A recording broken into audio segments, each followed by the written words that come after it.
বিকল্প সংস্থাপন অবিহনে কোনো ঠাইতে যাতে অমানৱীয় উচ্ছেদ চৰকাৰে নচলায়, উচ্ছেদ কাৰ্যসূচী সম্পূৰ্ণ বন্ধ ৰাখিব লাগে। ইতিমধ্যে উচ্ছেদিত যিসকল লোক কৰিছে সেই উচ্ছেদিত লোকসকল পুনৰ সংস্থাপন অতি শীঘ্ৰে দিয়াৰ ব্যৱস্থা কৰিব লাগে। ভূমিহীন লোকসকলক ভূমি প্ৰদান কৰিব লাগে।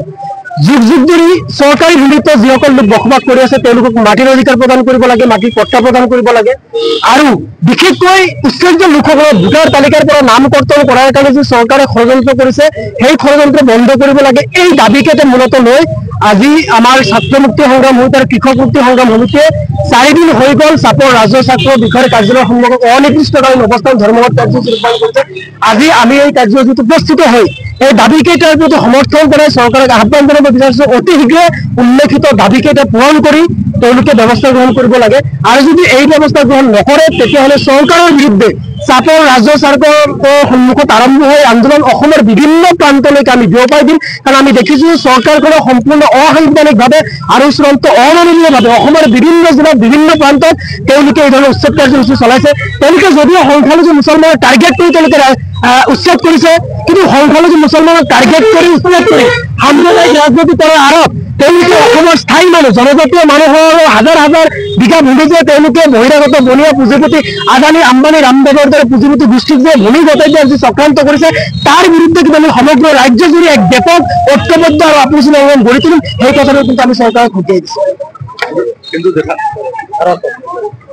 আপোনালোকে দেখিছে আচলতে চৰকাৰখন চূড়ান্ত ফেচিষ্ট আৰু সাম্প্ৰদায়িক, লগতে এই চৰকাৰ হিটলাৰ হৈ পৰিছে।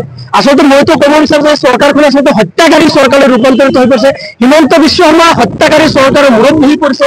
সেইকাৰণে উচ্ছেদ কৰি ক্ষান্ত নাথাকি উচ্ছেদিত লোকসকলে কেৱল জীয়াই থকাৰ কাৰণে কিবাকৈ ত্ৰিপাল টানি আছে, সেই ত্ৰিপালবিলাক ধ্বংস কৰি দি তেওঁলোকক গুলিয়াই হত্যা কৰাৰ ঘটনা সংঘটিত কৰিছে। গতিকে সেইকাৰণে আশা কৰা নাই যে চৰকাৰখনে অতি সহজতে আমাৰ দাবীবোৰ মানি ল'ব।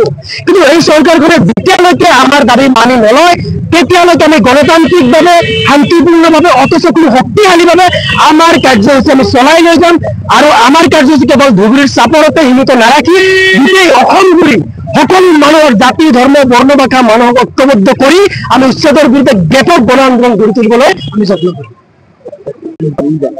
আচলতে উচ্ছেদ কৰাৰ পিছত আমি দেখিবলৈ পাইছো যে উচ্ছেদিত পৰিয়ালৰ বহু মানুহৰ মনত মেছেজ গৈছে আৰু মেছেজটো ক্লিক কৰিলেই তেওঁলোকৰ ভোটাৰ তালিকাৰ পৰা নাম কৰ্তন হ'ব।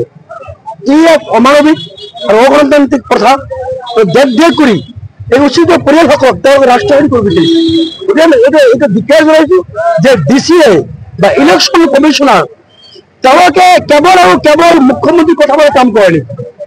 মুখ্যমন্ত্ৰী তলৰ গোলাম নেকি? মুখ্যমন্ত্ৰী যি কব সেই কাম কৰিব নেকি?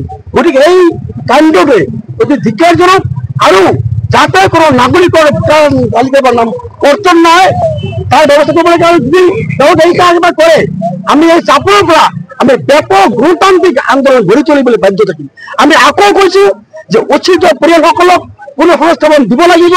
আজি 4 দিন অতিক্ৰম হৈ গ'ল কিন্তু কোনো জিলা পৰিষদে আমাক সন্মান জনোৱা নাই।